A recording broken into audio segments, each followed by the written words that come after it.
Welcome. Today in front of me Realme C25Y, and I'll show you how to add or remove the home screen widgets on this device. So first you just select the screen where you want to add the widgets. For example, I will go with this one, hold for a while and tap here to the widgets icon.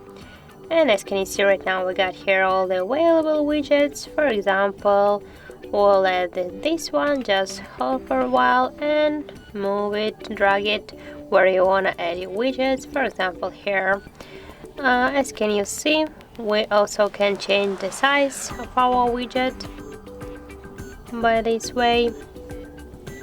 So, for example, also we can move widgets here on your screen or between the screens.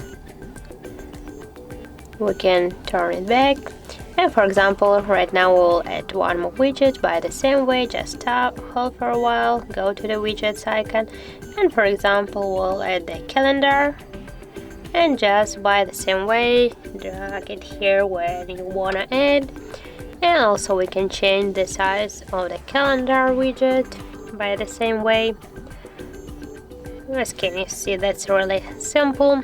If you want, we can also remove them widget. Just press for a while and drag it to the remove icon. And right now we'll do that one more time with the clock widget.